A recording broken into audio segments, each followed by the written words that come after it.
O TCE Notícias está de volta. No programa de hoje, estamos conversando sobre a ampliação do projeto Incluir, realizada pela Escola de Contas e Gestão do TCE Rio de Janeiro, em parceria com a Faculdade de Educação da UFRJ.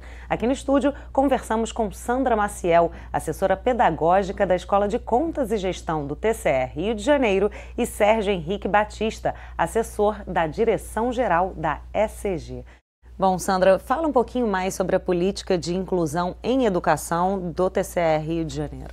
Então, nós começamos o projeto atendendo a uma demanda não só constitucional, mas a uma demanda dos nossos alunos, né? Numa escuta nossa para os nossos alunos, as necessidades desses alunos, mas era importante que a gente efetivasse isso como uma política dentro da escola. Então, a escola tem uma resolução que é uma resolução da política de inclusão e educação do Tribunal de Contas, que será implementado pela Escola de Contas e Gestão.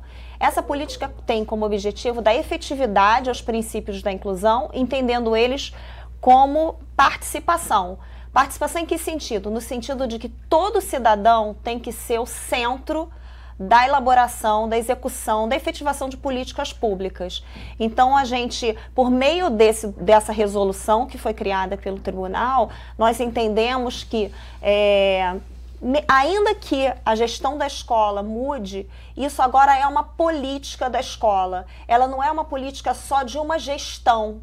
O que é ótimo, porque na administração pública perde-se, né, muita coisa. A gente não quer justamente que isso se perca. Então a gente transforma isso numa política e a escola passa a ter que atender a essa política de inclusão na educação. Como do Tribunal de Contas, mas que é implementada pela escola, por meio de ações que vão atender não só a pessoa com deficiência, mas todo o público, que é o público da escola. Tanto alunos, servidores, os docentes, para que a gente tenha uma prática inclusiva. Então, quando a gente faz a formação do docente, a gente também está pensando que não basta a gente pensar a questão do aluno. A gente também tem que capacitar o nosso docente para que ele tenha essa escuta. E para que ele tenha, a gente também tem que ter escuta para ele. Qual a necessidade desse professor? O que ele precisa? Como que ele pode dar uma boa aula? Como essa aula pode atender às necessidades do aluno? E aí, por isso, a gente vai criando ações para atender essa questão da inclusão na educação dentro da escola. E aí desculpa te interromper, imagina, mas para que a gente consiga fazer isso, a gente tem apoios de outras instituições externas, que eu acho que até é uma coisa bastante inclusiva, né? Porque a gente não tem como dar conta sozinho de tudo. Então a gente precisa de ajuda. Então a gente tem um convênio com a UFRJ, a gente tem um convênio com o Instituto Benjamin Constant, a gente tem também uma parceria com o INES, que não é um convênio, mas é uma parceria de ajuda mútua. Então, como nós temos algum ponto que nós não estamos dando conta, a gente recorre a essas instituições e eles nos ajudam. Dá um exemplo na prática dessa política de inclusão para um aluno, por exemplo, que não tem deficiência física. Um dos aspectos centrais do curso é a compreensão do que seja legalidade, do que seja aplicação da lei. É muito comum que os municípios, às vezes até o Estado, aplique o decreto federal, que é aplicado só à União, e isso seja aplicado de uma forma muito comum nos estados e municípios, quando na verdade não é. Por quê? Por causa de uma incompreensão dos limites e de aspectos concernentes à forma de Estado, à estrutura de Estado, federação, república, poder legislativo, poder executivo, as competências. Então, quando eu vou falar de registro de preço, obviamente isso vai tangenciar outras questões que estão ao redor, periféricas, que envolve uma compreensão de poder público, de estrutura de Estado, que de certa forma acaba também, em paralelo, empoderando o servidor público de uma visão cidadã. Ele passa, até porque o serviço público tem muito essa característica, dessa impossibilidade de você dissociar a visão de cidadão com a visão de serviço público. Então, na medida em que eu falo de uma forma mais ampla, mais contextualizada do tema sistema de registro de preço dentro dessa forma de Estado, eu estou incluindo ele, eu estou trazendo ele para além do tema principal, mas sem desvirtuar o foco do curso. O curso é sistema de registro de preço, mas ele envolve aspectos que ele precisa conhecer. Só que para isso ele precisa ser incluído. Não basta eu chegar lá, muitas vezes eles querem assim, qual o entendimento do tribunal sobre isso? Ele quer respostas objetivas, pontuais, sobre determinados aspectos. Só que na realidade prática dele, ele vai sair dali, de repente, com aquela solução, que é uma visão do Tribunal de Contas, que não é a única, e vão ter outros aspectos práticos no dia a dia dele que ele vai enfrentar e que não foram dados em sala de aula. E ele vai ter que achar a solução para aquilo. E às vezes, quando ele tem compreensão do sistema, quando ele tem compreensão desses aspectos periféricos, ele é capaz de construir essa solução no caso concreto. Por quê? Porque ele domina essa contextualização, ele conhece como funciona o sistema, a dinâmica do sistema, do poder público, do Estado. Então, eu não consigo esgotar todas as possibilidades que podem surgir de dúvidas e de problemas na dinâmica de um sistema de registro de preço. Mas eu posso dar caminhos a ele, dele buscar isso, dele buscar soluções próprias, soluções que tirem ele de problemas que não têm respostas, muitas vezes ainda nem foram construídas, porque ainda às vezes o problema nem surgiu. Algo que você queira acrescentar de forma objetiva na resposta dele? Assim, como o Sérgio falou, né, que o professor identifique no conteúdo da matéria dele como que esse conteúdo pode dar conta desses princípios da inclusão. Então, vou dar um exemplo. Ele deu o exemplo do sistema de registro de preço, por exemplo, orçamento. Não basta o professor chegar, vou falar de orçamento, dos princípios do orçamento. Vamos pensar o orçamento de uma forma mais inclusiva, mais participativa.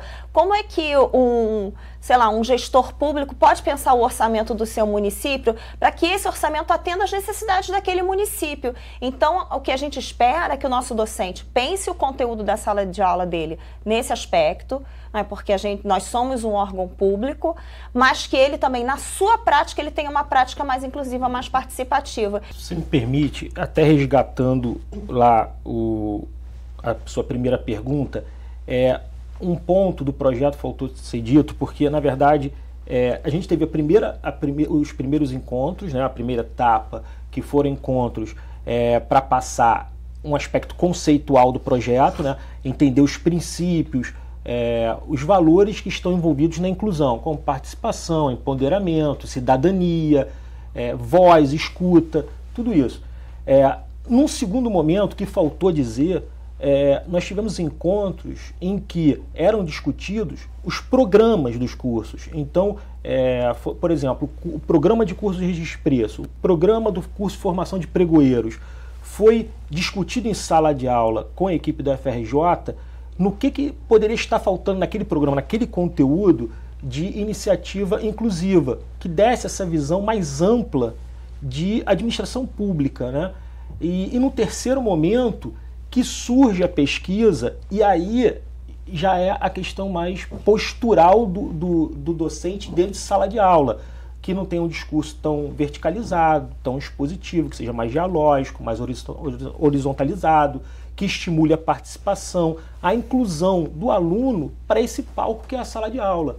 E aí, no quarto momento, a gente tem tido os encontros que têm abordado mais os docentes e o próprio conjunto de servidores da escola, de forma que a gente discuta de que maneira a nossa postura enquanto escola de contas, desde o momento em que o aluno entra na portaria, chega, se identifica na portaria, até o momento que ele se relaciona com segurança, com a recepcionista, até eventualmente com a diretora da escola, com a secretaria, às vezes até com a moça da faxina.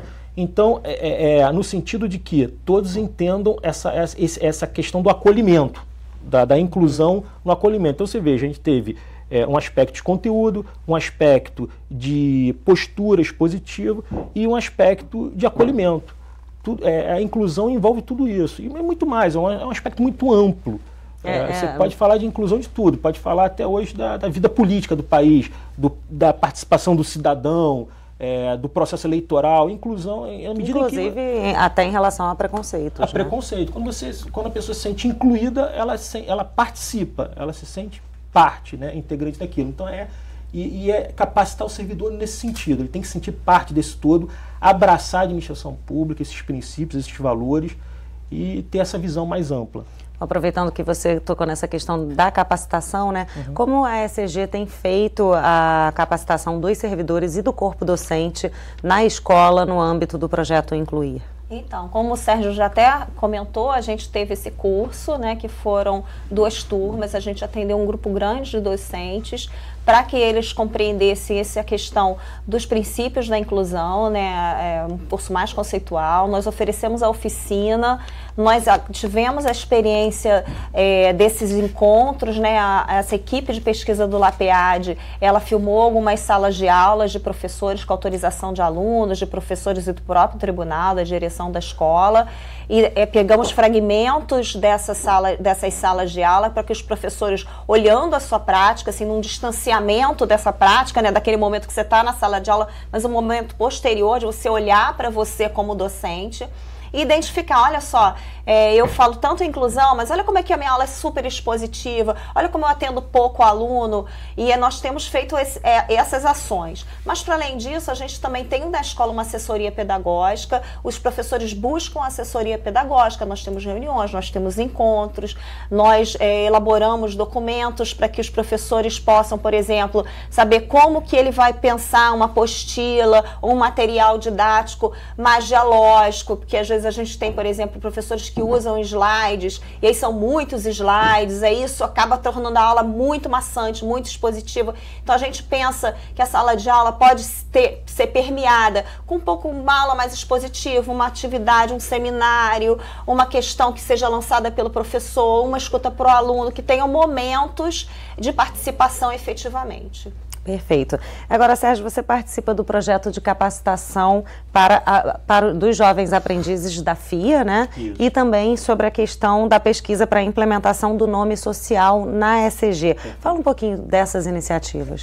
A gente está procurando formar um programa de capacitação de maneira que o FIA, né, o menor aprendiz, ele não vá para o tribunal apenas para aprender atividades administrativas, atividades de rotina, mas aprenda também uma formação humanística, uma formação social. Então a gente procura também capacitar ele para o mercado de trabalho futuro, mas também para capacitar ele como cidadão. E o outro projeto do nome social, isso é uma realidade hoje. Existe um decreto federal, existem decretos estaduais, um decreto estadual e um decreto federal, que regulamenta essa questão do nome social nos certificados, na chamada. Então, às vezes, o transexual, ele quer ser chamado pelo nome que identifica essa qualidade dele. Então, ele não quer ser chamado pelo nome civil. Só que isso é uma questão delicada, porque envolve, né, direitos, envolve sociedade, envolve aspectos jurídicos, né, interesse de terceiros. Então isso tem que ser feito com muito cuidado, e a gente está tendo esse cuidado. Outro dia nós fizemos um contato com o Rio contra a Homofobia e estivemos lá, fizemos uma aproximação com eles. Espero que essa aproximação se desenvolva ainda mais, no sentido institucional, e a gente possa dar efetividade a essa questão do uso do nome social, do aluno poder ser chamado na sala de aula pelo nome que ele adota, assim também no certificado, desde que isso seja de uma forma, né, legal, uma forma que preserve tudo que está em questão. Qual a importância para a cidadania uma escola de contas do governo investir fortemente na inclusão social, Sandra?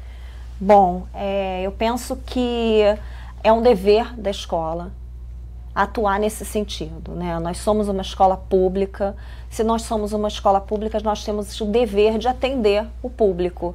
E para atender o público, a gente tem que conhecer o público, tem que conhecer quem são essas pessoas, quais são as suas necessidades, ter uma escuta para essas pessoas. E eu acho que quando um órgão como o Tribunal de Contas tem essa preocupação, a nossa expectativa é que isso vá, como é que vai se disseminando em outros órgãos e que a gente consiga, quem sabe, ter também uma sociedade mais inclusiva, uma sociedade com escuta para o outro, mais justa, menos desigual. Acho que essa é a nossa expectativa. Uma expectativa muito bonita. Parabéns, gente, muito obrigada. Pelo trabalho. Obrigada também pela participação. Tá certo. O TCE Notícia de hoje fica por aqui. Para assistir novamente a este programa, acesse www.alerj.rj.gov.br. Muito obrigada pela sua companhia. TV Alerj, o canal do povo fluminense. Até a próxima.